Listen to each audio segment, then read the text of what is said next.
Hi everybody, this is Rhys Barber from Audiology Associates. Thanks very much for watching our earwax removal video today. Just one patient in this video, but you can see what this patient's done first off. When you take a look, you can see the wax has gone really mushy, it's liquid, it's got everywhere it shouldn't be. So basically the patient's used quite an aggressive wax softener. Usually, I would say people use in the UK something called Otex, which is a hydrogen peroxide, similar to Debrox, I think you guys have in the US. So a very similar kind of drop to that one. What that does, it liquefies the wax, so it breaks down the fats that bind the wax together, and then you end up with this mushy kind of mess, which is what we're taking away here. So we've got the standard size ulnar tube in here, so there's going to be a lot of sort of popping, crackling. Best way to imagine it, sucking milkshake through a straw, you're getting towards the bottom of the milkshake. That's the kind of sound you're going to be getting inside the ear canal, lots of pops and crackles. But it's coming away really, really well. Always a little bit more difficult when someone's using aggressive wax softener, only because it coats the canal walls. Now don't forget, we use the anatomy of the ear canal to be able to identify sort of how far into the ear canal we are. So when someone's using an aggressive softener like this and the wax has gone all over the canal wall, it becomes very difficult to identify sometimes the first and second bend, which is really important for us when we're using tools inside the ear canal. So we're just starting to pull this away.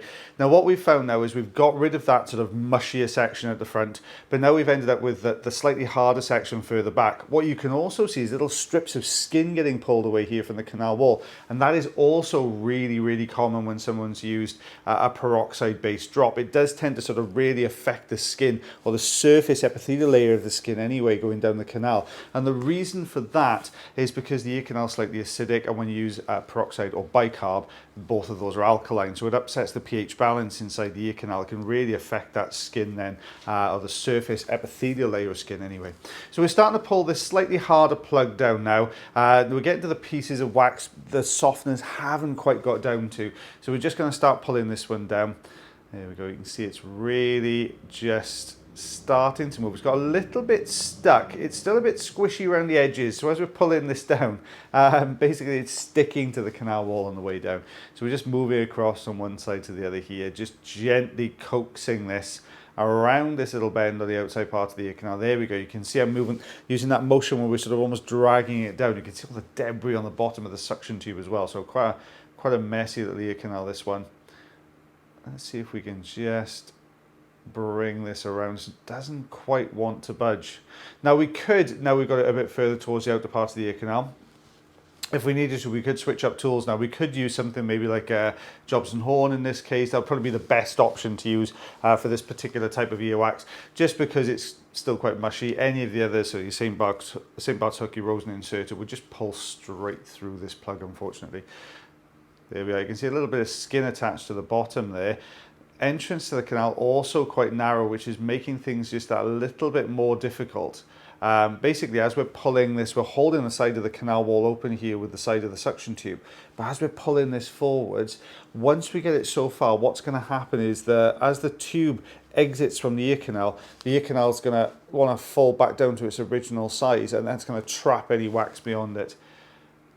There we go, really wiggling this down. This is a slow, painstaking process, this one. Almost there. Guys, just to give you a bit of a heads up, next week I think we're going to go back to Monday, Wednesday, Friday. Okay, only because it's a little bit easier for me to find time to do the edits. At the moment, I'm coming in like 2 hours before my clinic starts to try and get the edits done and everything, and I'm trying to get them uploaded, which isn't the easiest thing to do from clinic. So if you don't mind, we're going to go back to Monday, Wednesday, Friday. I'm going to try it for a couple of weeks. Just because it's going to be a little bit easier for me with how busy clinic is at the moment, and it helps me to spend a bit of time with the family and my new grandson. So what I would love to do, if we could do that, I will try and condense the videos you'd normally get in 5 days and split them over the 3 days, so you'll get slightly longer videos. But that will be a little bit easier for me. Let's trial that for a week or two and just see how that goes. If I find it a little bit easier, I might just stick to that moving forward, just do slightly longer videos, but just do them over 3 days rather than your 5 days. But I'll keep you posted on that one. So I'm really trying to get this plug out. You can see what's happened here, exactly what I said. As soon as you pulled that suction tube out, it's collapsed down around that plug there. You can really see it's kind of hanging onto it there. It doesn't want to let it go. On its way though, nearly there. frustrating because it's soft. So as you're pulling this through, it's taking chunks off, but it's not pulling the whole plug through here. There we are. I'm really trying to wiggle this down. You know, in hindsight, we may have been able to, might have been easier possibly at this point to go in with Jobson horn and just go over the top of that wax and just pull this through. The only thing I can think why we didn't do that on the day, I may have felt that we're not really going to get the visual we need to be able to get through and into the ear canal with that, with the Jobson horn.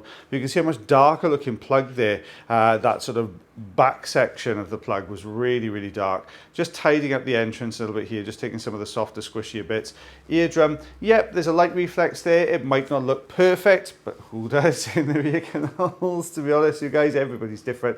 It's very rare you get a textbook eardrum, but that one is looking good enough there. I can't see any issues. But second ear canal here, a little bit of very squishy wax here right at the entrance. You can see how that ear canal is folding over that entrance there, and really not wanting to sort of open up very easily. So we're really having to use the side of that suction tube. You can see what I'm doing there. This is the fine end in here now. I'm having to use the side of that suction tube just to push that ear canal up and out of the way. But very similar story here. We can see we've got slightly thicker plug straight away. Now that's not unusual. What we will get sometimes is when patients feeling a little bit blocked up in both sides, the first thing that will happen as soon as you put a drop in, you're going to feel more blocked up straight away, okay?